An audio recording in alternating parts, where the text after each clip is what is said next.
stand and join in the pledge of allegiance. I pledge allegiance to the flag of the United States of America and to the republic for which it stands, one nation, under God, indivisible, with liberty and justice for all. Good morning. I'll call this regular school board meeting of Independent School District 544 to order. And the first item of business is an establishment of our quorum. Okay. Kirby Anderson. Here. Kelly Graff. Here. Jenny Christensen. Here. Missy Hermes, present. Melanie Cole. Present. Stephen Bigasa. Here. We have a quorum. All right, thank you. I will entertain a motion to approve the agenda. So moved. Is there a second? Second. Any discussion on the agenda? All in favor of approving, say aye. Aye. Opposed, say nay. We have a resolution on acknowledgements, and I'd like to thank the Otter Elementary PTO for their donation to Cleveland School for the extra math subscription. And thank you to Otter Elementary PTO for their donation to the classrooms at Lincoln School. A thank you to Kristen Toole for her donation to the ALC Advisory Board in memory of Nisa Waller at the Area Learning Center. Will someone offer that resolution to move for its adoption? I'll offer the resolution and move for its adoption. And is there a second? Second. Any discussion on the resolution? Clerk, will you please take the roll? Yes, Stephen Bigasa. Yes. Kirby Anderson. Yes. Kelly Graff. Yes. Jenny Christensen. Yes. Missy Hermes, yes. Melanie Cole. Yes. The resolution is adopted. Thank you. We'll begin our reports tonight with Doug Anderson, our facilities supervisor. Good morning, Doug. Morning. So, don't have a lot of stuff for you. On May 7th, we conducted our building head meeting, or head of building meeting. It's our we have quarterly meetings, so during that meeting, we went over training. We'll have a lot of new staff for the summer and stuff like that. So I visited with the building heads about the different trainings that we're gonna probably have to conduct, and we'll probably start those next week. Just a 2-3 hour training process. So we'll be working on that. We went over some of the products that we had looked at for price changes to be able to get some better pricing. Just looking at quality versus what we were getting and stuff. There is a little bit of inconsistency with it, but most of the stuff I feel like we are saving some money on, so that's a good thing. And we talked about summer schedules. Right now, we're looking at about probably, I think, 25 room changes in this building alone. We have, between the 3 programs going on, there will be approximately 24 rooms that will be tied up till the end of July with the programming that's going on. So it'll be a tight push to get those rooms done and stuff. But we were able to do it last year. We'll get it done this year. Just staffing, we're looking at a part-time person for Roosevelt building to be able to fill that position, and then we just have some other issues going on a little bit in Kennedy with a situation with the staff members, so we'll be having to fill in with some subs and stuff like that till they're back and stuff. So, gym floor finish, gym floor schedules, they're all scheduled. We have rec, gym floor will be done June 23rd. Gold silver gym is scheduled for July 24th. And Cleveland is also getting done approximately that time as well. So a lot of our products for summer, during our meeting, we order a lot of stuff. So we just kind of went over to make sure everything was, that was ordered, got to the buildings. and they are ready to go for summer, you know, cleaning and different things like that, so. Looking at some different projects for June. We've got some handrails in the back here, we'll be working on. Cleveland School, be visiting with vendors again today to be able to get that process started right away at the beginning of June here, so probably as early as next Monday, so. I think that's kind of covers just a lot of stuff going on. We'll be setting up, oddly, this whole week will be set up for graduation, so we're in the process of cleaning the gym out today, pulling bleachers, moving staging up, pulling ramps up, to be able to get that done. Next couple days, setting up chairs and just getting everything in place for a graduation also. Any questions from anybody or? Okay. No, thank you. Okay, sounds good, thank you.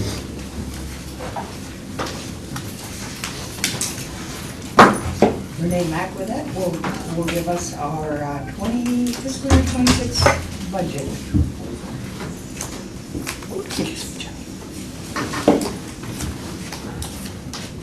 Morning, everyone.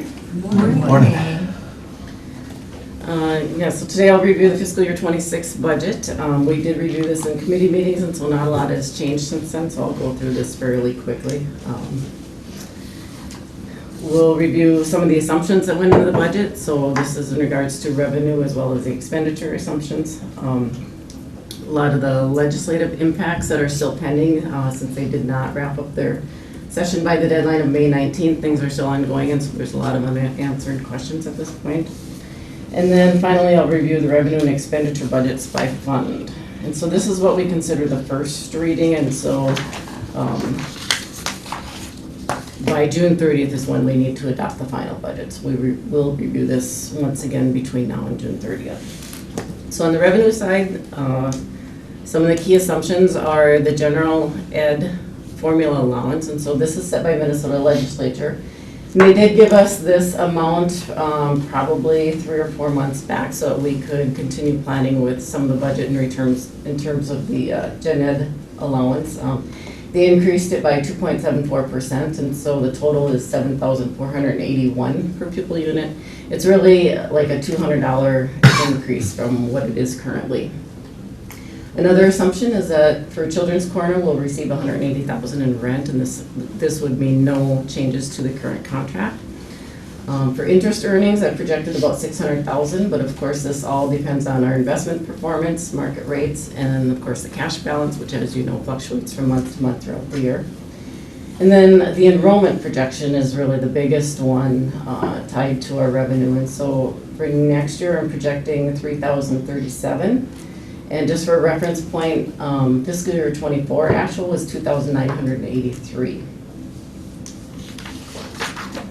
Here's a chart showing our enrollment from previous few years. And so the bottom line, the blue line, is the IQ or IQ Academy enrollment. And so you can see there's a spike in like fiscal years 2021 due to COVID, and then of course our current year spike that we've been hearing about. You can see that there in the graph. The green line in the middle is the brick and mortar enrollment, so you can see that's been fairly flat for the last several years. And then of course the top line is the two combined. And so our original budgeted for this year was 2,988. We revised that a few months back based on IQ, and so the current revised estimate is about 3,149.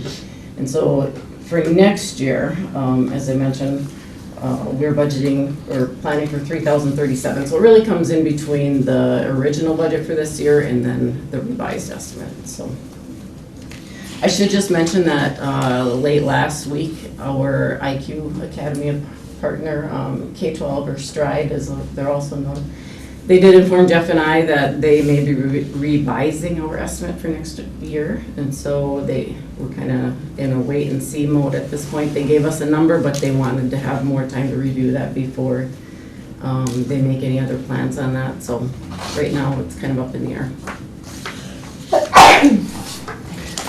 Some of the assumptions on the expenditure side of things include an increase in property and liability insurance premiums of about 8.5%. Workers' comp insurance premiums up about 25%, and that's really a huge increase, and that's mainly because of all the claims that we've had, and especially the lost time work claims. Those have really been on the increase in the last couple of years. Paid FMLA, or Family Medical Leave Act. This is something that the Minnesota legislature passed in 2023. It's scheduled to start January 1, 2026. And so the assumptions in the budget assume that it will be a 0.88% payroll tax, which is the latest number I've seen from the legislature, but it could change as well. And with the 0.88% payroll tax, it assumes that we'll split it 50-50 between the district and the employees. This also assumes that we will use fund balance reserves for our pool updates, and that the pool updates will be completed by June 30th. So we've currently budgeted about $950,000 for the pool updates, with $100,000 of that coming from the construction fund, Fund 06, the rest coming out of the general fund. And then we're also assuming that READ Act expenditures will come in at around $150,000 next year. We're receiving the revenue this year though, and so our revenue will be reserved until next year when those expenditures come in. We also have some unknowns with our contracts that are up for negotiation, one of the big ones being transportation services, and then of course employee negotiations. And so I believe the teachers contract as well as the principal contract both end on June 30th this year, and so those will be, we'll start negotiations on those. The teachers will be starting in September with some of their negotiation meetings. Then some of the things that we're waiting on the Minnesota legislature for, one of the big ones is compensatory revenue amounts between the House, the Senate, and the governor. They all have different proposals, and so I'm not sure which one they're gonna end up deciding on, or if there'll be something in the middle of all of them, but that will have a huge impact on our final budget. They're also proposing cuts to our student support personnel aid as well as the school library aid, but in combination with these cuts, what they're planning to do is create a new, create basic supplemental revenue. That's another term for what we currently have as local optional revenue. However, with the basic supplemental revenue, what they're planning to do is have a new tier in it, which would be $40 per pupil unit, and it would be all aid-based and not levy. So more changes to come there that are still pending. They're also talking about cuts to our special ed transportation reimbursement, so about 5% in cuts to that for next year. The paid FMLA, which I just talked about in the last slide, they're also, now it hasn't even started yet, it's supposed to start January 1, but they're talking about pushing that out, so not sure yet on when that will start. And then unemployment insurance reimbursement is another big one. The latest I've heard is that they are planning to put money in that would cover us through the summer of '26, but nothing's finalized yet, so I have not updated the budget until I hear for sure on that one.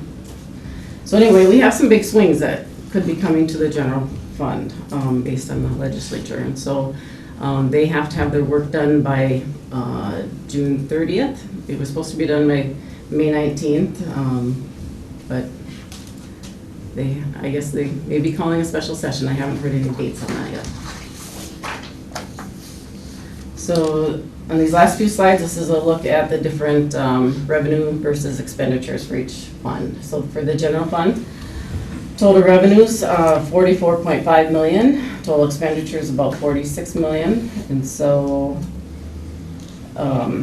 right now we're looking at a deficit of about $1.4 million. And so, as I mentioned, this will change. I just don't know by how much. IQ Academy, we're expecting a balanced budget for next year with revenues and expenditures both coming in around $5.5 million. Food Service Fund, here again expecting a balanced budget for next year with revenues and expenditures coming in just over $2 million on each.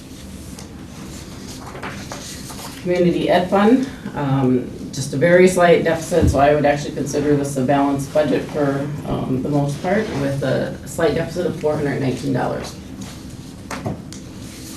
Construction Fund, we do have some money remaining there from the Lincoln project, however, it's very specific in terms of what it can be used for. And so As I mentioned earlier, I'm hoping we can use at least 100,000 of it on our pool project. And then finally on debt service, projected revenues of about 3.7 million, expenditures of about 3.5, for a surplus of about 233,000. Next steps, hurry up and wait for outcomes of Minnesota legislature, and then I'll revise the budget accordingly, and I'll come back here and seek your approval by June 30th for an updated budget for fiscal year 26 that would start on July 1st. That's all I have. Any questions? Excellent. Quantification, thank you. Yes. Thank you for all your help. All right. We'll continue with reports. We'll have Carrie Johnson from our ALC give us a report. Good morning, Carrie. Thanks for asking me and inviting me to present today. Just going to give kind of a ALC 101 and then answer any questions you might have. I want to start with this very first slide. We've changed the emblem. There was a traditional emblem for years that most of the students were no longer connected to, and so we had an emblem competition. And this was drawn by Elena Platt, and we all got our shirts with the emblem on them. And it just was a really fun thing for the kids to own and be part of a team. Who we are working with the Fergus Falls High School Diploma. We're a factor of the high school. We have 85 students and 13 staff. Students are referred to the ALC or they choose to come. It's a school of choice. We learn in an alternate learning format, meaning that we do things like we don't assign homework, we give them time at school. There are no deadlines. They have time to, they've all got a lot going on in their lives, and so it's a chance for them to do school at school and their lives outside of school. We focus on a different approach with different experiences. Flipping back to the no homework thing, sometimes you gotta do it. So, they do end up being responsible for the work, but our hope is that they can get it done at school. You would like to have something to add? Okay. Students choose the ALC, like I said earlier, for many reasons. These are some of them. Comfort, they like the smaller setting. We had our seniors walk through the senior walk with all the schools last Friday, and I grabbed our ALC students here at Door B so that we could go down and have our own little mini walk through. And one of them said, I forgot how stimulating these big buildings are. So it's a chance for them to just have a little more focused area. They have closer relationships with staff. They have an advisor that they have their entire time at the ALC. So our advisories are grades 9 through 12, and they stay with that person. We have a really good turnout for conferences. We have about 85% conference turnout, and our secretary schedules those. And so those are always with your advisor, and they're about half hour long, 45 minutes long. And so we try to work really hard on the connections between the students and the staff and their families. We have a smaller building. We're literally one hallway with an art room in the basement. And smaller class sizes, we are 1 to 15 is what our goal is. A lot of our students say they found their people at the ALC, and many of them are dealing with major life events, whatever that may be for them. We have a lot of happenings going on down there. Another thing that we focus on is giving students experiences outside of the traditional school setting that they maybe wouldn't have had in life. So we go bowling yearly, we do ice skating. So it's ice skating super fun. We have a couple that have been in hockey or in the skate club, and they really go out there and show us. And then we have students who have never put them on and learned how to lace that day. So it's a fun thing to do together. We did tight ropes and team building in the fall at iPoint in Henning, Minnesota. Pay It Forward was a day that the students gave back to the community that they chose with their advisory to do. So we had some advisories doing planting at a retirement facility, and we had some cleaning up ditches, and we have one advisory that is just about to post their Don't Feed the Ducks signs around Lake Alice. So that's pretty cool. MapStars is Minnesota Association of Alternative Programming, and the STARS is their version of DECA. So the students have a chance to do interviewing and other life skills for competition. And this year, I have a slide about it later, but this year, like, has become the tradition in Fergus Falls. We had a very successful conference. And Lake Day, which is actually today, we're going to Swan Lake today, and fishing, swimming, doing some pontooning, catering in some food from the VFW, just time together one last time. So the seniors are coming back today for Swan Lake. This one is K-12 alternative program, and I wanted to highlight this for you because this is targeted services money that comes in. We have, in the ALC, we work with all the targeted services dollars, and because we're in ALC, we have to include neighboring districts, and so we do Otter Adventures here. I'm sure you've heard that term. We have after-school Otter Adventures throughout the school year from 3:30 to 5 at the ALC, and then in the summer, credit recovery is going on here at Kennedy, and downstairs in the 6th grade hall, 7th grade hall, is K through 8 programming, trying to expand our middle school programming, so we're getting our feet in the door with the middle school programming. If you look on that bottom picture, those are the kids that want to be the next middle school programmers, and they have named themselves the Otter Explorers. So they're one age older than Otter Adventures. And so with them, they decided they wanted to do a lot of cooking, so we did cooking, and Mr. Trevor's in there, Miss Salikar helped, and small group, it's a place to start. Aero Adventures is the Ashby version, and they also have an after-school program and a summer program with the same dates that we do. This year's district goals, the ones that were most directed towards the ALC were read at grade level, stronger attendance, and improved student behavior. We focused on stronger attendance. Last year we had, I want to say 78% attendance, and your goal for us was 95% attendance. That's a huge jump, and so we may have told the kids 95%, but we had the goal of 85%, and we made it to 80, which is an improvement. I was excited about that, to see the final numbers come in. That is very much to do with Lynn Johnson. She is key in this district with working with families and helping me work with families and our staff work with the students directly. And improve student behavior, that is always a work in progress, and it's an important goal to have. So here's the slide that I told you about for MapStars. It is for alternative ed students only in the state of Minnesota. Fergus Falls ALC 2 years in a row has had a state officer. The second from the right, so the first from the right is Ethan Johnson, our instructor, and then the next one over, his name is Carl Bauer, and he was our state officer this year. And for the second year in a row, Carl won first place for the speaking portion of MapStars, which is a big honor, and he delivered his speech both years to the entire group at the end of the awards ceremony. So pretty big honor. They are holding all of their trophies and their certificates. Fantastic work. Each student got a plaque with their name on it and all of the awards that they had underneath. Some of the ones that I can tell you about just off the top of my head would be parent decision making. They have job interview competition. Can you give me a couple others? Team relationship building, and then employment interviews, and also marketing and video competition as well. Yes, the video competition was super fun. That was a video to promote the ALC. I'm going to email that one to you. It is pretty cute. You will really love it. My goal is over the summer to get it onto our website. Really fun. And Pablo has been a regional officer for this year.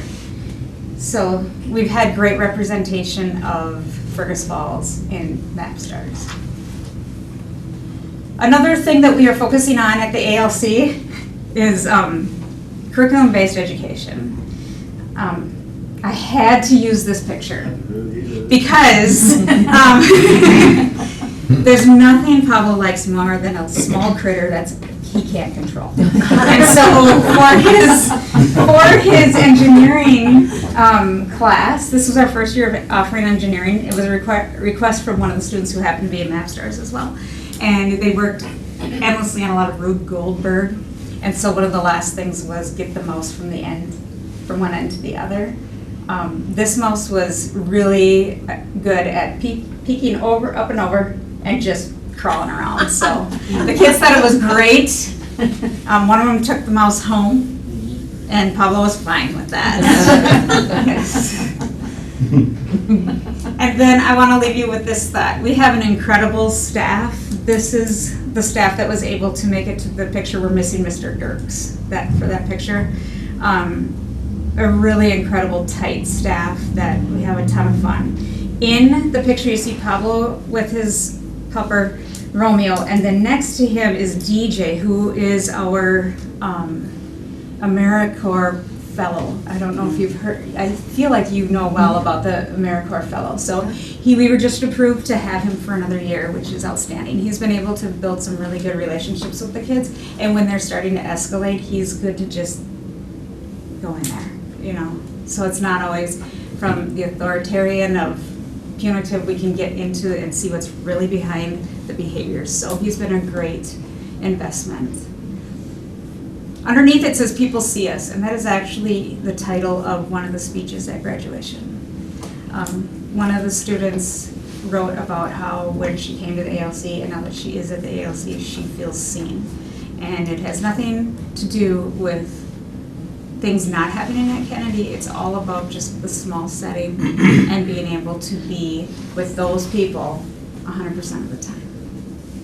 So I would like to invite all of you to the ALC graduation. It's on Thursday night at 7 in the auditorium, and it is quite an event. The advisors then speak on each of the students, and it's a good one. So, questions? How many hours will CJ be able to work next year? Is it limited?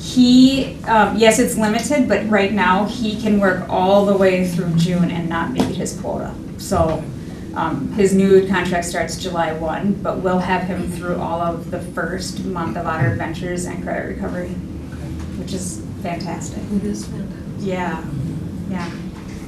I just want to say thanks for some of the opportunities that you've given. April 9th, I was down for the MapStars judging. Yeah. I was one of the employers that judged each of the, and so we went through a real employee interview with each of the kids, and it went really well. I think Kathy Peterson was the other person doing the interviewing, and it was as if they were applying. They had to pick the job they wanted to apply for, and so I gave them all the questions, and then we had a form that we filled out to help them to do better in the future on job interviews. I know we've come down and helped on a couple other things. Don't forget to invite us to the pie judging contest. Okay. I'll do that, yes. Somehow or other, we didn't get the invite last year, and I know that's one of the big things that It is a big thing. We kind of do one major event each Yep. month, and in November, Yep. each advisory creates their pie Yeah, for and I think you've done competition. gingerbread houses too. Yes, Yeah, at Christmas we do that. So don't be afraid to ask us for those, Yeah. especially the pie. Okay, sounds great. Thank you. Okay, thank you. Thank you. Thank you. Great work. Thank you. And I'll be speaking at the graduation on Thursday. Yes, so- thank you for doing that. Thank you. Our next report will be from Principal Steinbrenner. Good morning. Good morning. So just a few updates here from Lincoln School. During the second week of May, we wrapped up our Otter preschool and ECFE programming for the year. Just a really successful year with our youngest learners for the district. It seems like the building might have calmed down a little bit with those folks leaving, but I think kindergarten has picked it up a little bit. So we're still feeling that high level of enthusiasm. An update from last meeting, I talked a tiny bit about a grant that had been submitted through the Lake Region Arts Council, the Legacy Grant, and we were awarded that grant, so something to celebrate. And that's a $12,500 grant for an art installation at Lincoln School. And just, again, special thanks to Michelle Anderson from Springboard for the Arts for all of the support and work that she did in helping to complete that grant. And we'll couple that with a grant that we received earlier through West Central Initiative. That was the Inga Johnson grant for $2,500. So that'll just provide us a nice art opportunity next year over the course of that school year. We continue to plan for 10 sections at Lincoln School.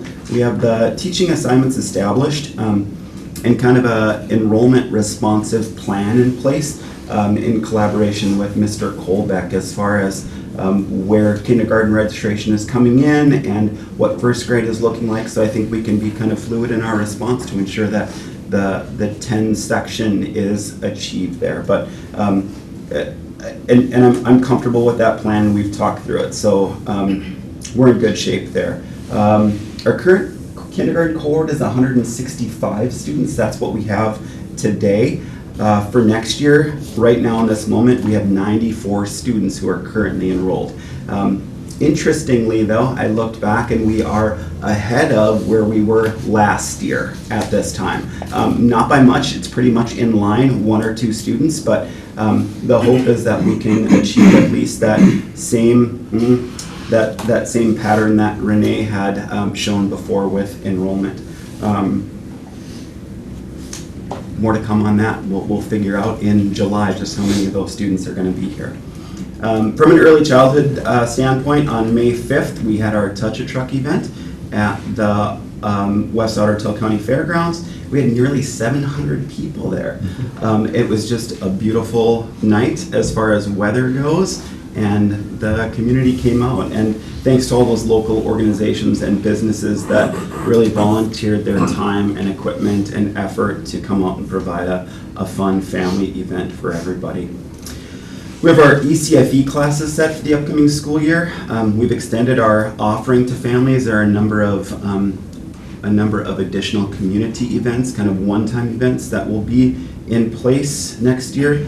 And then we've also extended some of those opportunities too. So just broaden those offerings for families to engage with learning opportunities with their young children. Enrollments continue to come in. Our registration is pretty solid for next year's Otter preschool programming. There's some space that still exists. We encourage people to reach out because we want to meet everyone's needs. But our enrollment is strong and we're well positioned with students and staff. Kindergarten, we had a really successful booster-thon last week. The students were really engaged. That was a lot of fun for students and staff. The PTO just did a wonderful job of organizing that and helping to coordinate that effort in order to help reach their goal. It was really apparent to me just how important that PTO partnership is, especially toward the end of the year with all of the off-site opportunities that our teachers want to provide our students, and then the transportation costs associated with that. The PTO really helps to augment and supplement that financial support that we need. So just really helpful. Kindergarten Right Start, so that ramps up right after the end of the school year. We have Kindergarten Right Start on June 4th and 5th. 2 days of Right Start where students come in for 90 minutes each, and it's an opportunity for students to come in, check out the building, and for teachers to familiarize themselves with students too. So that 2 days, still time to register for community members, and that's at kindergarten.fergusotters.org. There's a big link there to click to register for Right Start. At the beginning of the year, we talked about some early literacy instruction, some work that I don't necessarily want to give all credit to Miss Kim Walbotny, who's in that interventionist role, because she works so closely with our classroom teachers, and they really support one another in this effort. But at the beginning of the year, when I looked at the baseline data, we had 30% of our students who were at or above benchmark from a curriculum-based measurement standpoint, and really that is phonemic awareness and some basic decoding. And at the end of the year, so 30%, and at the end of the year, we had 75% of our kindergartners at or above benchmark in the area of reading. So really some huge, great gains that were made over the course of the year to ensure that students were ready for the upcoming school year. And really, it's just important to mention that the 75% over here and the 30% over here, same batch of students, and it moved, that benchmark moved the entire way. So not only did we boost them from here to here, as that trend line kept going up, the teachers and the supportive programming really helped to continue to keep those kids above that line. So just a wonderful job. Okay. Any questions from the group? Thank you for your time this morning. Thank you. Scott Colbeck, elementary principal at McKinley and Adams. Scott? Good morning. It's kind of nice to be back in the Otter Community Room. I've missed this room. I always say that May and September are the two most exciting months of the school year. Certainly May, I think, is probably the busiest month of the school year. We've had a great May. We've had a great school year. As I reflect on the school year, it's been really enjoyable for me to be the principal of third grade students. Again, I really enjoy having third graders at McKinley and Adams. So it's been great. You heard Mr. Steinbrenner talk about the Booster-thon fundraiser just a little bit. Our goal was, going into it, PTO had set a goal to raise $45,000, and last I heard we had reached $56,000. So such a successful event. We held our run. Usually we call it the Booster-thon Fun Run. This year we called it the Booster Glow Run. We held it in the community arena. And thankfully we planned to have it all along in the arena because it was a rainy day last week. It was kind of cold and rainy. So the community arena is a wonderful facility. I had no idea when you actually are down on the floor itself just how long a sheet of ice is when you play hockey. It made for a great running indoor track. There was a lot of planning that went on between the Booster-thon employees, PTO, and then the building principals. We had to have it kind of down to a science as far as getting all of the kids in and out, one grade level at a time, every 30 minutes. So we had a separate entrance for the students, a separate exit for the students, and an entirely different entrance exit for all of the parents and spectators who came to watch. So all in all, just a really, really successful day. All of the students were wearing either a glow bracelet or a glow necklace, and they dimmed the lights, and they brought all kinds of lights, and they had a tunnel that you'd run through. So it was just a fun, really great day. Recently we had our 4th grade orchestra tour. This is when our 4th grade orchestra students at the end of the school year tour all of the elementary schools in Fergus. And one of the fun things we do when the 4th grade orchestra comes to perform is we do a little intermission, and I take the microphone and I call all of the 4th graders out of the orchestra to come up and stand at like mid-court line, and we have all of their younger siblings out in the audience. And so any young sibling in the audience who has a 4th grade sibling in the orchestra, we have them come up and stand next to each other, and it's just kind of fun to make those connections.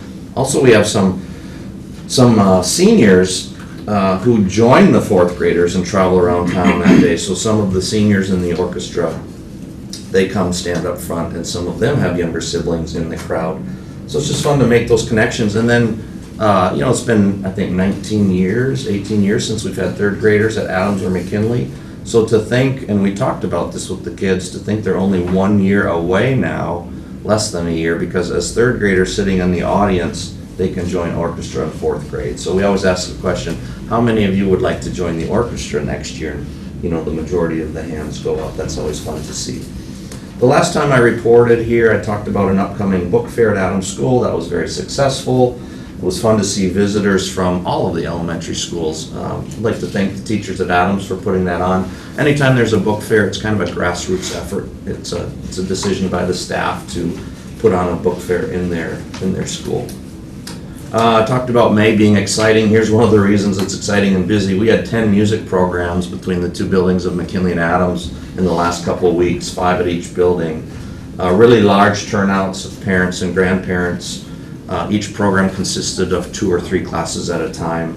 Probably the highlight for me is the 3rd graders in both buildings sang the song. You're all familiar with the song Hot Cross Buns, but what you maybe didn't realize is that the kids can also play their recorders during that song, but they can also rap to Hot Cross Buns. So there was some rapping and recorders and all kinds of fun things at the program. This past Friday, just Friday, a few days ago, our 1st graders attended the zoo. They took their zoo trip. It was a beautiful day. Interestingly enough, I received a phone call from somebody at the zoo on Friday saying, hey, you guys owe us some money. I said, oh, I'm so sorry about that. I will get you in contact with our PTO. They pay for this trip. They pay for the busing and the admission. It's $8 per student, 143 kids. And I said, you know, we're good for it. We just raised $56,000. We'll make sure you get your money. It's always a good sign when the kids on the way back from the zoo trip fall asleep on the bus. That's a sign of a really good day. And then also on Friday, our 2nd graders went to Maplewood State Park. They were supposed to go a week ago this past Friday, but with the cold weather that week, we rescheduled to this past Friday. It was a beautiful day. After lunch, the kids hike up Halloway Hill. And you may remember that 2 years ago, we had to bring our kids back from that trip early because of the air quality, the forest fires in Canada. So just another successful 2nd grade outing to Maplewood. And then also on Friday, this is something Mr. Anderson started a few years ago, but it's called the Seniors Last Walk. And it's always fun to see the graduating seniors walk through all of the elementary schools. I got to see them walk through Adams, but they were at McKinley and all of the others. And then the kids wear a shirt, a t-shirt, a sweatshirt, often with the college. So you can see like, okay, where are you going to go to school next year? And so that was kind of fun to see. It was a quiet seniors last walk at Adams and McKinley since all of our 1st and 2nd graders were gone on field trips, but our 3rd graders made it worthwhile for them. This week we have a couple end-of-year assemblies. We have them on Thursday and Friday at Adams and McKinley, 9 o'clock. Here's what we do at those assemblies. We recognize kids for perfect attendance. We call them up and present them with a certificate. We also present kids with certificates if they had 95% attendance or better. We don't hand those out at the assembly because it would take too long, but we have the teachers hand those out. And then at the assembly, we ask those kids to stand to be recognized. We also will recognize our all-star students. Over the course of the school year, every week, one student from every classroom in both buildings is recognized with a certificate for either being safe, kind, respectful, responsible, or ready to learn. We focus on one of those 5 traits each week. But what we'll do at this assembly is say, okay, anybody that received a certificate this year for demonstrating safe behavior, please stand. And then we'll just go through all 5 of them. And then we recognize students for 2nd graders for completing extra math. These are the kids that have mastered all of their math facts, addition, subtraction, multiplication, division. We also recognize and thank our JAWS volunteers, and we hand out some awards to some of our top runners, and then we sing a few songs. So it's just a nice way to end the year. Lastly, I just wanted to share with you, we call it a data review. Last week, our curriculum director, Amelia Lamar, and then our Title I director, Courtney Anderson, and some of our interventionists, Renee Strand at McKinley, Terry Aho at Adams, and we met and just reviewed student data from the school year. We celebrated some successes. We looked at some kids who we want to continue to serve, either giving them reading or math intervention in the fall, either under the title program or what we call RTI. So it's just a good day, and like Mr. Steinbrenner talked about, the target throughout the course year is always moving.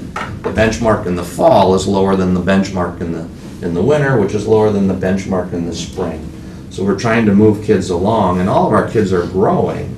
The idea is we want them, some of them, to grow more than, we want all of them to grow, but we want some to grow more than others, if you know what I mean, to kind of that catch-up growth.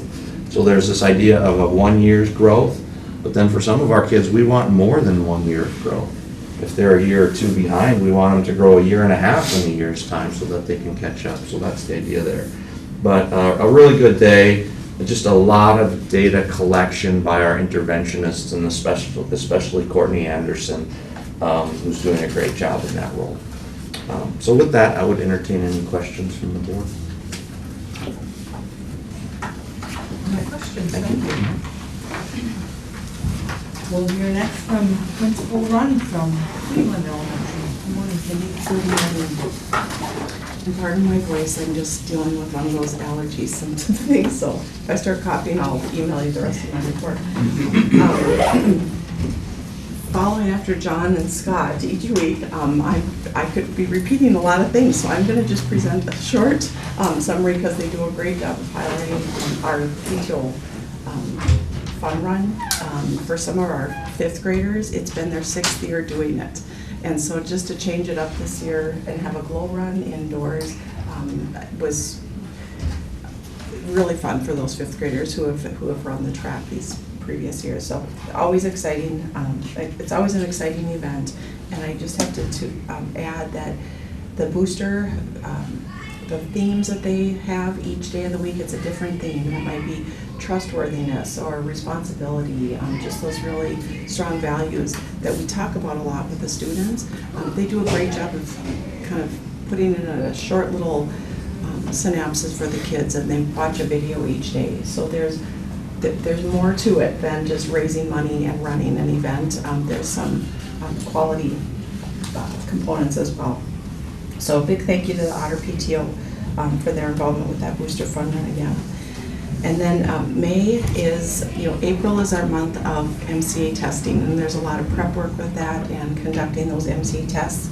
May, flip that calendar over, and it's just a plethora of activities and field trips and exciting things. And I'm just going to highlight some of the things our students were able to do during the month of May. Our 4th grade classes took trips to Glendalough State Park. The Prairie Science classes go as a group on one particular day, and then the Cleveland-based students go to Glendalough on a different day and do some cross-curricular activities. So all of them look forward to that opportunity. Each of our 4th grade classes had a field trip to the Otter Tail County Museum and learned a lot from Missy as she takes them through the museum. And again, some of those students have no idea what's in that building, and so for them to be able to go inside and see that there are all of this history right here, it's pretty amazing, and the displays and things that are incorporated. Our Prairie Science classes had their annual planting day. The students who are involved with Prairie Science class had the experience of harvesting seeds in the fall of the year. Those seeds are tended to and taken care of and dried during the winter months. And then when the greenhouse opens, early spring, late winter, they plant those seeds, and they water some, they don't water others. They tend to them, and they get to watch and measure their growth. And then on the planting day, they take the time to go plant those plants back on the prairie and help restore the prairie. And then last Friday, the 4th grade Prairie Science classes had their celebration day where they get to invite their parents out, share their end of year reflections, plant some more plants in designated spots on the prairie, and just take their parents out on a trail or explain what a seat and watch is. The students get to plan what activity that they're going to share with their parents. So it's a special time for the students and their families to experience that. And today, we have another beautiful day. The 5th grade students are inviting their families out for their celebration day today. So we are thankful that the weather's cooperating with that. And then just to highlight some of the 5th grade activities, 5th grade students took a trip to Walker Lake Fish Hatchery and participated in Conservation Day there. 5th graders also take a day and go to Maplewood State Park. And some of the other, the Cleveland-based classes also, on the day they went to Walker Lake Fish Hatchery, the second part of their day they spent at Glendalough doing some activities as well. I always like to highlight some of the community partnerships that we have, connected with the schools. First of all, so I don't forget, our Adopt a Class business partners, those are great connections with our community where our students, some go to the business and get to take a tour and learn about what this business does in our community. Other times the business comes into the classrooms and does activities or supports them with special events and provides kind of an overview of the business. But a big thanks to all of our Adopt a Class business partners. And then our public library. We have just an incredible public library. And once again, we're partnering with them for the summer reading program that kicks off Monday, June 2nd and goes through July 26th. We just really encourage all of our families to take advantage of all of these learning opportunities and experiences that our public library provides our students and families. There's a summer reading program that students who are involved with Title I or reading intervention programs throughout the school year, those families received a letter encouraging them to register their student for some 30-minute reading intervention that takes place on a weekly basis at the public library. In addition to some of the intervention programs, there's a lunch bunch reading. They're reading different novels for students in 2nd through 3rd grade have a lunch bunch where kids can participate over the course of the summer, and then students in 4th through 8th grade also have a lunch bunch. So lots and lots of opportunities at the library. They even have a plant exchange for those of us who like to grow plants, and lots of invitations to the library. So to make students aware of these opportunities, our 4th and 5th grade classes either walked to the library and met with Ariel Crone, the children's librarian, to learn about these opportunities. Last week it rained, so Ariel packed up and came to Cleveland and shared this with the students. So today our 5th graders plan to walk to the library. And with that, I think I'm just going to conclude my report for today. Any questions? All right. Thanks very much. Have a great week. Thank you, Ivan Hurst, our middle school principal. All the principals expressed how busy May is. I think Cindy captured it really well with the testing in April and then field trips and presentations in May. It's one event after the other, it seems. Last week we had our 5th graders over as part of the Right Start program. So we brought 2 classrooms over at a time, and Mr. Johnson and I talk about the processes and procedures that we use at the middle school, so kids are ready for, they have a little taste of what that looks like. You know, how many people are nervous? Everyone's nervous.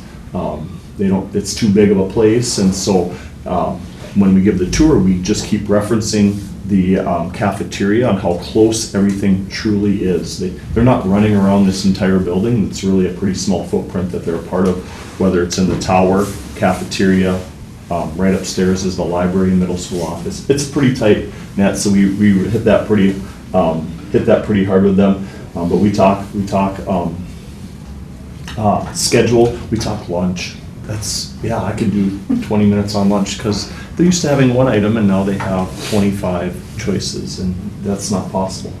So, and you get to sit wherever you want at lunch, so that's always a big hit too. So we had that. We will have a day in August where the now 6th graders come in as part of the Right Start as well. Another opportunity for them to get comfortable in the space with no one else around. That's in mid-August. The 6th grade, of course, had their capital trip in the History Center, Science Museum. The Maroon team took their kids to the RTC. It was always, Mrs. Wilde does a really great job of explaining the history of Fergus Falls. And they get a ride there, but they do walk back. Yeah, they're, I think Mr. Stemmer said they slept, or maybe it was Mr. Colbeck. you sleep well after that day, they're tuckered out. Do we have to go to Phi Ed was something I heard. Track and field day, they had moved track and field day due to weather. So that was last Friday for the 5th and 6th graders, fun day, sunburns around for everybody, really great opportunity. Just a great experience as part of being in 5th and 6th grade. Fly day had to be rescheduled for our 8th graders. Every year they go to the airport, and about, see what I have, I don't have the number of pilots this year, but they go up and down all day. They take 180 students up and down and get to fly over the city. For many of them, their first opportunity in an airplane. Lots of pictures, and no one got to drive. But Miss Holt had to reschedule that 2 times because of poor weather, and we just had to pick a day or not do it. So we picked a day, and happened to be the same day as track and field day, happened to be the same day as our 7th grade honors band trip to Valley Fair as well. When the choice is doing it or not, then we pick to do it. There is opportunity this summer at their fundraiser out at the airport where those students that didn't get to go will be able to go. So that's all lined up and organized for them. Speaking of music, all the concerts were held again, full capacity houses. Crowds to watch all those. It's one of the principals just talked about the growth over the year, and you really get to just enjoy that in music, I think, as much as anything, because they start at the beginning and they keep working all year, and then it's pretty great what happens at the end. So the Blondo Art Festival is also held. So much to be proud of, just some really amazing work. Our art program is really phenomenal. What kids can achieve over the course of the year with some instruction and some inspiration. Really thankful for Miss Delaney, Miss Ness, and Miss Babolian. Wonderful job there. The end of the year is also a good time to talk about ADSIS. We had our universal screening as part of our RTI program with Mr. Kep and Ms. Scholl. We have our meeting on Thursday morning to go over the results. Talk about student progress, and then we use that data for next year. So then that's how we help make our homerooms. That's how we help make our advisories. So we're looking at all that data so that we can make educated decisions, data-driven decisions. As you may recall, this is our first cohort of talent development students in 6th grade. They're working their way through the middle school. 11 6th graders successfully will complete Accelerated Math 7 this year, and they'll go into Accelerated Math 8 next year as 7th graders. So that's what Mr. Strand taught that class, and again, there's a group of kids that got to grow up a little faster because they're super talented math-wise, but Mr. Strand he's a little bit of a throwback teacher and really gets the most out of kids with his structure and organization. So those kids did very well. Also, as part of reviewing our ADSIS process, we revised our Accelerated Math 7 process. So we took all of the MCA data over the last couple of years, STAR testing data. We looked at math grades. We had teacher recommendations, and we sat down and made a list of students that we invited to take an achievement test that the 6th, 7th, and 8th grade math teachers developed. So the math test was given. First it was offered, do you want to take this test? We offered that to like 55 students, and I think we have 49 take the test. So a lot of people were interested in Accelerated Math 7. Either their parents' choice or theirs. But still the opportunity, and we use that as part of the application process that says, hey, I want to be considered for Accelerated Math 7. And we had about 6 or 7 people said, that's not for me. One person, you're like, okay, but this is perfect for you. And then we gave the test, and then we reviewed all the data as a whole, sat down with Ike Carlson and Kelly McGovern, and selected our students that we were going to have in our Accelerated Math 7 cohort. Then we made calls, and even after calls, 3 people were like, I don't know if this is right for my child. So we give them the option so they can make an educated decision, and 2 of them said yes, and 1 we're still waiting on, so we have our cohort ready except for 1 student. I like the process. You get to apply, you get to achieve. we get to discuss, and then you still accept into the program. So I think that's a really good process for that. Summer school. We're going to start summer school next Tuesday. And you're like, well, how are you going to swing that? Last day of school on Friday. If you recall, we have our Saturday school program all spring. I think we had 11 Saturdays where we offered. 2 got snowed out for weather. So the students that haven't finished have already been invited to summer school. You didn't finish your work. You had the opportunity, not only in school, not only here, Saturday school, and now we're going to go to summer school. So we've invited those students already, so we don't have our 4th quarter students, but we have all the others that have been invited, encouraged. So we'll start with those students right away. When we get the grades in for the other 4th quarter students, if we don't have any repeat customers, we'll make personal phone calls and get a hold of their parents to let them know they need to come in. Claire Stish is going to be our summer school lead, so we're in really good hands there. Really organized, has worked in Saturday school and summer school, so we're in really great shape there. And then we end our school year. We have class meetings every month with each grade level. I tell the teachers I'm going to do it in 8 to 9 minutes, but it inevitably takes 20 minutes to talk through the kids about things that we're emphasizing for the coming month. But we have one last class meeting this Friday. We recognize students for classroom achievements throughout the year in the areas of math, science, social, ELA, tech ed, art, AR, to name a few. Growth awards are also identified in the math department, so we really have a nice celebration to end the year. We also announce our last Otters R of the year and present attendance awards as well. A good fun way to end the school year, inevitably a bucket of laughs as well. So really nice time, really nice way to send our students out for the summer. That's the fast version. Questions? No questions. Yeah, it's been a really great year. I'm aware that Superintendent Drake has a time crunch. Mr. Anderson does. You have one too? I have a few things, so I'll make it really short and simple if you want me to. That would be super. All right. Appreciate that. I lied, no, I'm kidding. I got a gong. Graduation reception for the IQ Academy is this Friday from 4 to 5. They have some student management system going on, so they'll be getting trained next year in that, in August 19th and 20th. The high school graduation, May 30th, 7 o'clock. Many of you have emailed me if you're coming. If you haven't emailed me, let me know so we put the right number of chairs up there.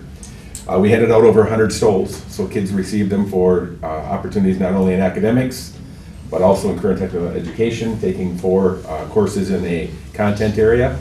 When you make a mistake and the kids come with their transcript and show you, you're pretty proud that they take things really seriously. And our kids in the CTE program really enjoy being honored for their work in the things that they do for our school. We had our seniors last walk last Friday. Like a few of them said, a lot of people were busy, so we did the track with the 5th and 6th graders and their field day. We also had the opportunity to come here and hear the seniors last trail at 3:20. And 2 seniors became Senior Otters of the Year, Ari Kruger and Jaden Miller.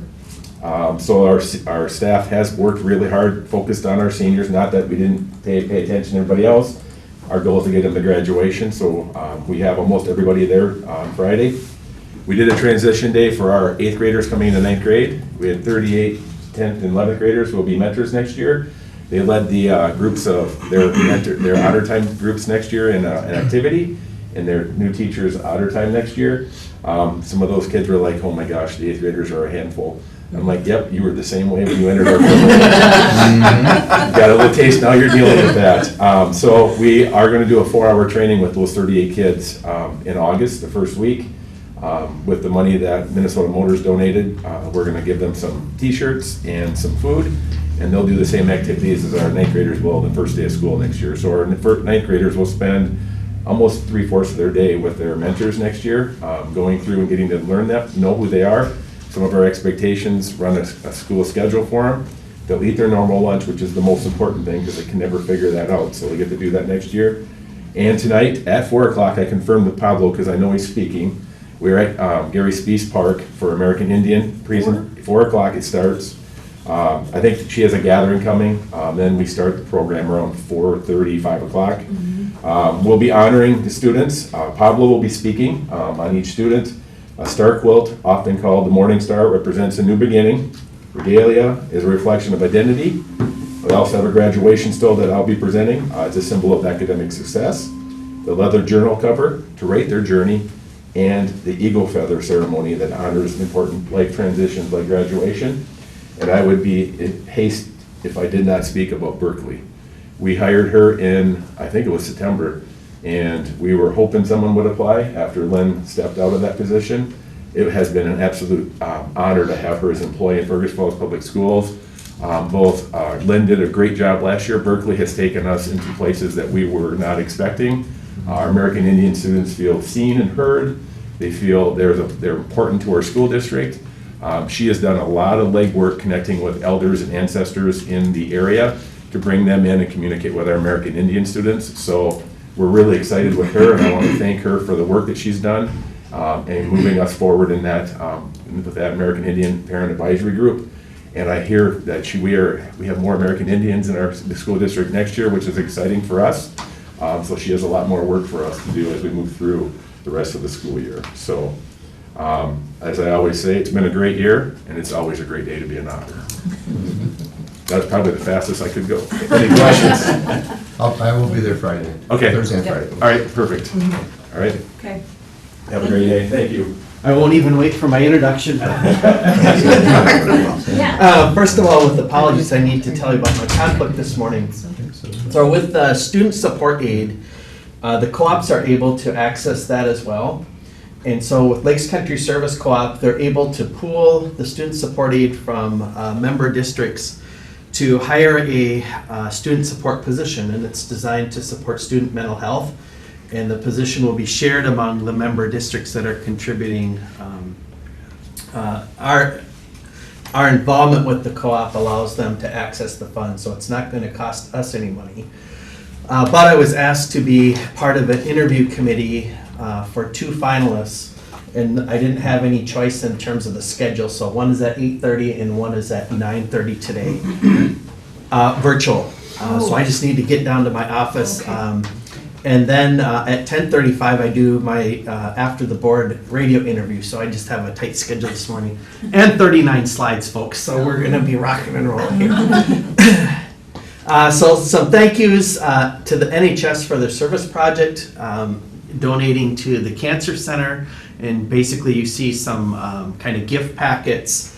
There's crossword puzzles, reading materials, just things to help make people stay a little more enjoyable while they're undergoing treatments or there for family members, so appreciate that. I'm just going to talk briefly. This is the information that Principal Steinbrenner talked to you about with the kindergarten work on literacy. And just as a refresher to the board and the community, this was part of some very targeted work that we did as a school district, where we actually reallocated some of our resources, and we took some support from the middle school and we moved it lower so that we were doing more early intervention. And the results of this has really been very, very positive. So with that, you know that we've spent the last 2-3 years really revamping our approach to literacy, pre-K through 12, and things are really starting to gather momentum. I had met with Amelia and then also Courtney Anderson about a week ago.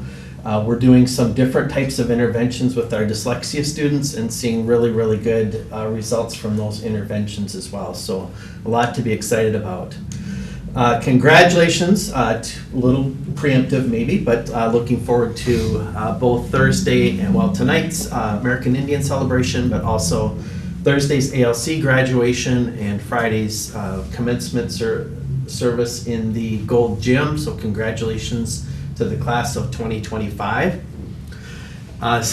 Want to recognize people that we celebrated last week for their years of service to the district. And this is probably the largest group of 35 years that we've celebrated since I've been here. So a lot of long-term truly outstanding educators, and just thank them for their commitment to the school district.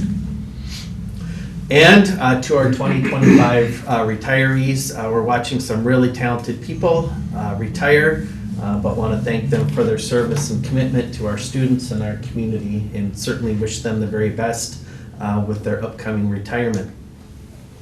Accomplishments, and this is what I'm going to paint with a broad brush, because we've really had a remarkable year. I don't necessarily do this every year, but this year it really stands out that the district's been firing on all cylinders. And so we want to start out with some academics. We began the year looking at our spring 2024 MCA scores, and across reading, math, and science, multiple grade levels. Any cell that you see in maroon is a cell that Fergus Falls students at that grade level on that test outperformed. I think there's about 11 districts up at the top or so. If you see a gray cell, that means we were tied with the other district, and if you see a white cell, that means that that district outperformed us. All told, brick and mortar, Fergus Falls, by my, which I think was a rational comparison, would have been first in the region in math, first in the region in science, and second in the region in reading. So really a nice way to kick off our year with student achievement. Our math students are just rocking it in terms of competition. So this happens to be math masters, but you can see that in competition our students are finishing in the top spots. Math count, middle school, tri-college math, in the various grades, again, our students are taking first place in these competitions. When you move on to the high school area, again, you see that our students are just knocking it out of the park in the area of math. So really excited about what's going on there, and the challenge and performance of the students, and the work going on with our staff. High school Knowledge Bowl team went to state. Envirothon, I did not hear how they did at state at this point, but I know they were once again first in the region. This is a perennial event where our team is placing first, so congratulations to them. Have not heard how Eli Schlosser did. His competition with the National Spelling Bee took place, but he was the regional champion and earned his way to a competition in Washington, D.C. So congratulations to Eli once again. And then we have lots of other things to celebrate as well academically, with the Scholar of Distinction Award from the Minnesota Department of Education. Our FFA students did very well. I need to get the results from Carrie, but I don't have the MapStars results yet, and I'll incorporate those into this summary. The fine arts. We sent two students to state in drawing in the fine arts. We had several students recognized in band, orchestra, and choir as all-state musicians. The Raging Red Band Festival, that was a middle school competition, and we had several students recognized for outstanding musicianship at that as well. And then we roll into the Blondo Arts Festival, which was a week ago, and you can see some of the student artwork that received basically best of show in the categories that they were entered in. Some really, really wonderful work there. And they really showcase work in a wide variety of mediums, so it's nice to see multiple genres of art where students can showcase their talents.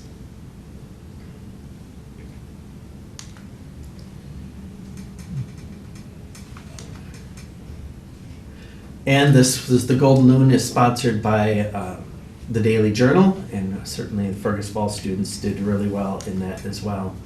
Moving on to athletics, we had many individual records set, or accomplishments, milestones set this year across a wide variety of sports.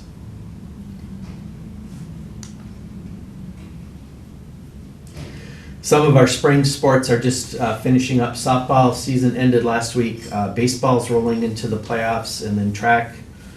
And I think golf are still ongoing. Tennis is done.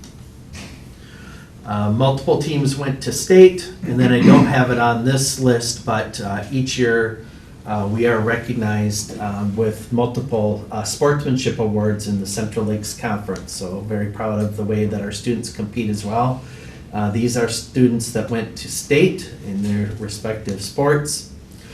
And then some celebrations of our staff. Andrew Kowalski's a tremendous teacher. He teaches special ed at KSS. Really has a heart for the work and the commitment. Also assists with the swimming program. Very, very deserving Teacher of the Year on behalf of our district. Ethan Solon was named the Minnesota Council for Social Studies Teacher of the Year. Josh Scharnberg, 2025 Girls Head Coach in Nordic Skiing of the Year. And then Chris Grabowska and Shane Tilke were both district level coaches of the year, one head coach and assistant coach. And then at last week, we also celebrated our support employees of the year.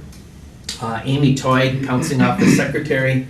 Darren Muckow, Head Custodian, KSS. Brittany Conrad, Secretary at Adams. Deborah Winger, Special Ed Paraprofessional at KSS.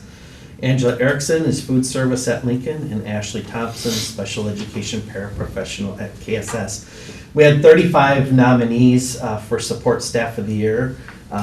Some folks received multiple nominations from their peers, and really a wonderful group of people to celebrate the work and the impact that they have on students. And with that, any questions? All right, I'm going to sprint to my next commitment. Thank you, and my apologies again. We'll move on to our general consent items for consideration and approval.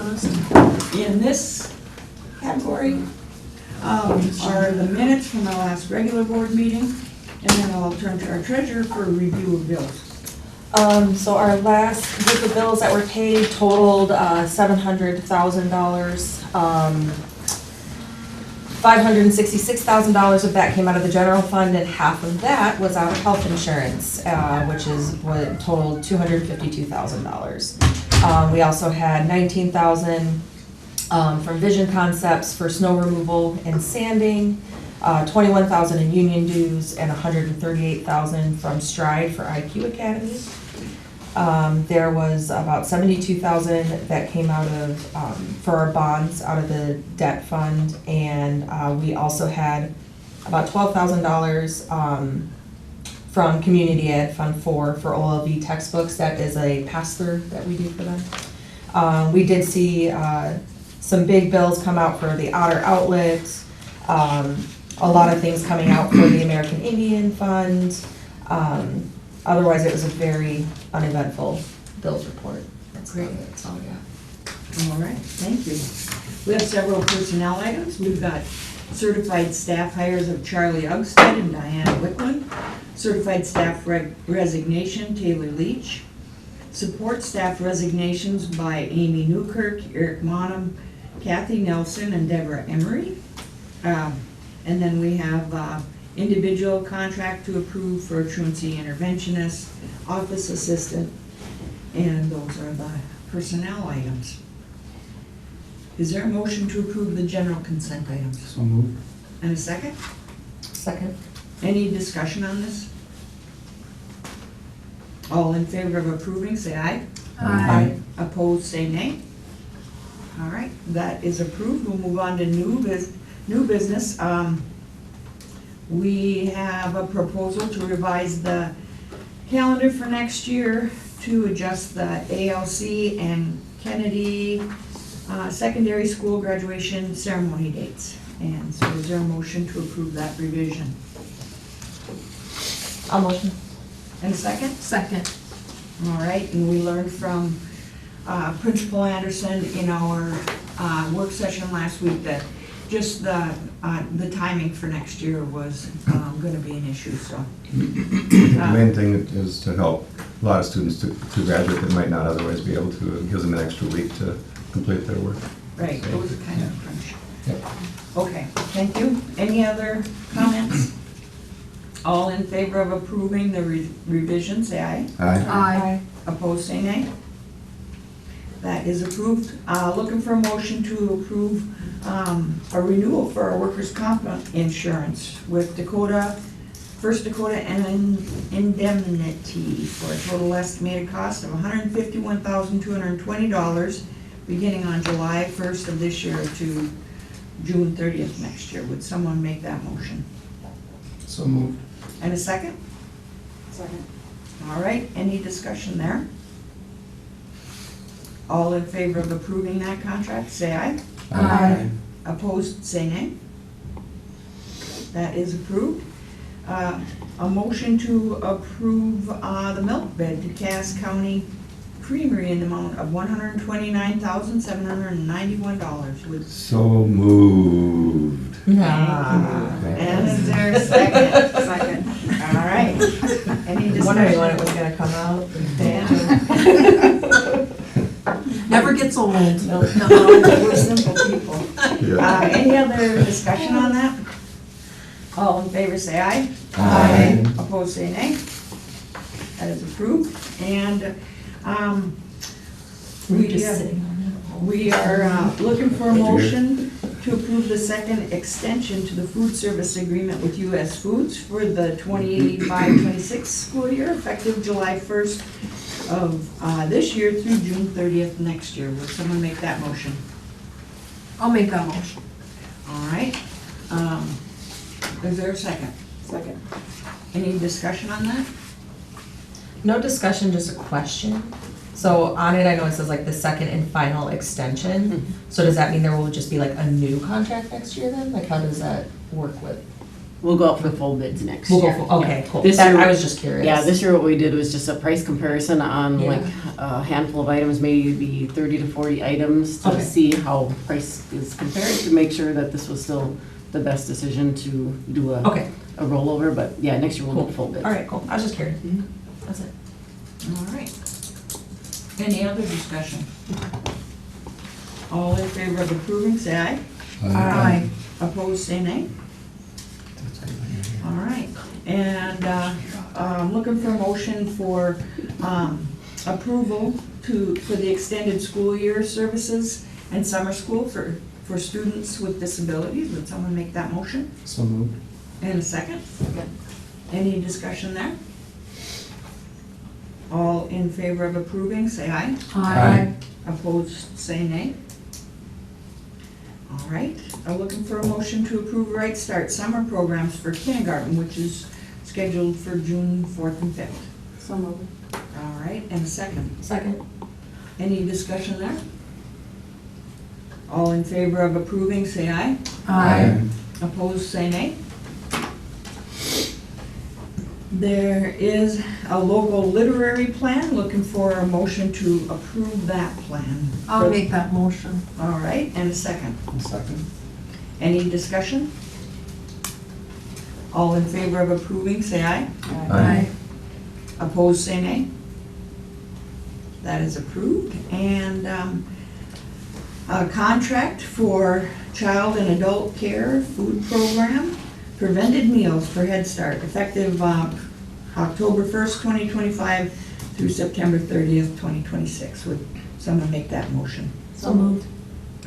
Kelly. Kelly, and then, Second. Yeah. Jen. all right, thank you. Any discussion there? All in favor of approving, say aye. Aye. Opposed, say nay. And then we have a resolution for a renewal of membership in the Minnesota State High School League. I will just read the most relevant portion. The full content will be in our minutes.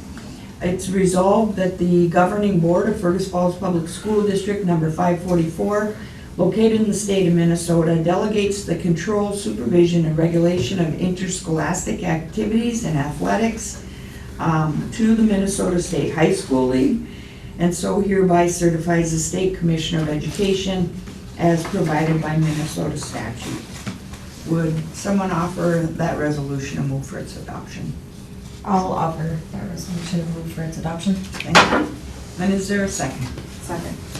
Any discussion? an annual resolution that just affirms our commitment to the high school year. All right, seeing no discussion, go ahead, clerk. Okay, Kirby Anderson. Yes. Kelly Graff. Yes. Jenny Christensen. Yes. Missy Hermes, yes. Melanie Cole. Yes. Stephen Vigasa. Yes. The resolution is adopted. All right, thank you. We have a resolution discontinuing and reducing educational positions and programs, and whereas the School Board of Independent School District 544 adopted a resolution on January 27th, 2025, directing the administration to make recommendations for reductions in programs and positions, and whereas said recommendations have been received and considered by the school board, be it resolved by the School Board of Independent School District number 544 as follows, that the following programs and positions or portions thereof be discontinued, and this is district-wide, including IQ Academy, a certified staff position, high school reach at .25 full-time equivalent. I'll offer that resolution, move for its adoption. Is there a second?